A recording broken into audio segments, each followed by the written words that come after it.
السلام علیکم ورحمۃ اللہ وبرکاتہ۔ میں ہوں آپ کا دوست فدا حسین قاسمی۔ آج کی ویڈیو میں ہم قربانی پر ہونے والے چند اعتراضات اور اس کے جوابات کو بیان کریں گے۔ جیسا کہ آپ سبھی حضرات کو معلوم ہے کہ قربانی کا دن بہت ہی قریب ہے،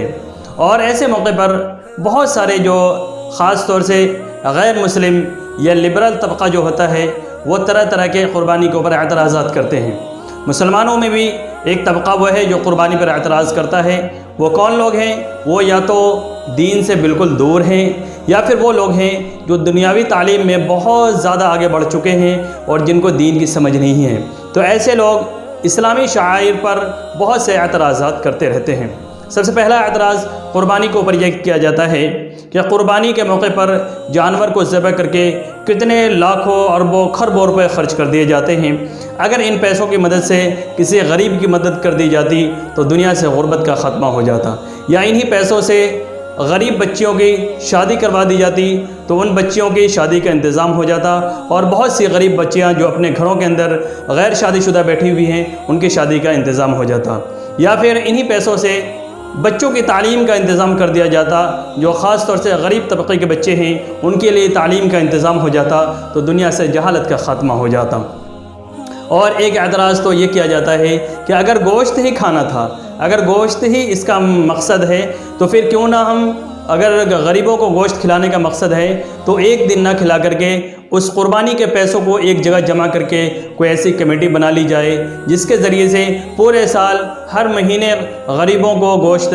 تقسیم کیا جائے ان پیسوں کے ذریعے، اور ہر سال اس کمیٹی کے اندر لوگ جو بھی قربانی کرنے والے ہیں وہ پیسے کو جمع کر دیں اور پورے سال اس قربانی کے پیسے سے غریبوں کو گوشت کھلا دیا جائے۔ اور بہت سے اعتراض، ایک اور اہم اعتراض یہ ہوتا ہے کہ اگر قربانی کے اندر جانور کو ذبح کرنا تھا تو پھر لنگڑا، لولا یا اسی طریقے سے اندھا یا کوئی عیبدار جانور کی ہی قربانی کر دی جاتی، کیونکہ عیبدار جانور کے اندر بھی گوشت ویسا ہی ہوتا ہے۔ عیب تو صرف ظاہری طور پر بدن کے اوپر ہوتا ہے، لیکن اندر کا گوشت تو بالکل سب کے برابر ہوتا ہے۔ تو ان تمام اعتراض اور یا اس کے علاوہ اور کوئی بھی اعتراض ہو قربانی کے اوپر، خاص طور سے اس ایک حدیث کے اندر ان تمام اعتراض کا جواب دے دیا گیا ہے۔ صحابہ کرام رضی اللہ عنہم نے نبی اکرم صلی اللہ علیہ وسلم سے پوچھا کہ اے اللہ کے رسول قربانی کیا ہے؟ نبی اکرم صلی اللہ علیہ وسلم نے ارشاد فرمایا سنت ابیکم ابراہیم، تمہارے باپ حضرت ابراہیم علیہ السلام کی یہ سنت ہے۔ اس ایک حدیث کے اندر ان تمام اعتراض کا جواب دے دیا گیا ہے۔ اسی طریقے سے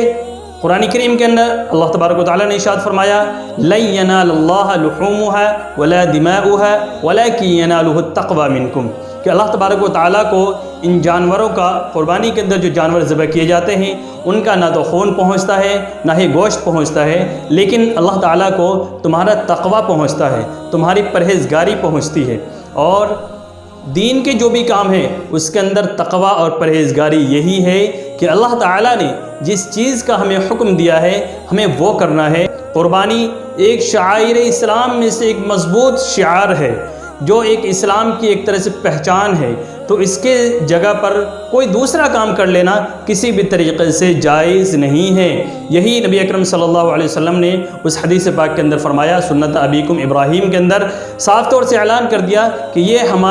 ہم سب کے جد امجد حضرت ابراہیم علیہ السلام کی سنت ہے، جس کو ہمیں ہمیشہ زندہ رکھنا ہے۔ اگر قربانی کے موقع پر جانور کو ذبح نہیں کیا جائے گا تو وہ ایک ان کی سنت جو چلتی ہوئی آ رہی ہے وہ سنت ایک طرح سے دنیا سے ختم ہو جائے گی۔ اگرچہ ان پیسوں کے ذریعے بہت سے کام ہو سکتے ہیں، رفاہی کام ہو سکتے ہیں، غریبوں کی مدد کی جا سکتی ہے، لیکن غریبوں کی مدد کرنے سے وہ سنت زندہ نہیں ہوگی۔ تو ہمیں اس سنت کو زندہ رکھنا ہے جو نبی اکرم صلی اللہ علیہ وسلم ہمیں دے کر کے گئے ہیں اور بتایا ہے کہ جو بھی صاحب نصاب ہے اس کے اوپر قربانی واجب ہے، اور جب قربانی واجب ہے تو اس کو قربانی کے موقع پر جانور کو ہی ذبح کرنا ہے۔ اس کی جگہ اگر کوئی اور کام کیا جائے گا تو وہ قربانی اس کی ادا نہیں ہوگی۔ ہاں، اگر کوئی صاحب نصاب نہیں ہے، نفلی قربانی کرتا ہے تو نفلی قربانی کے بدلے وہ اس کے ذریعے سے صدقہ بھی کر سکتا ہے، نفلی قربانی نہ کر کے وہ غریبوں کی مدد بھی کر سکتا ہے، دوسرے جو بھی کام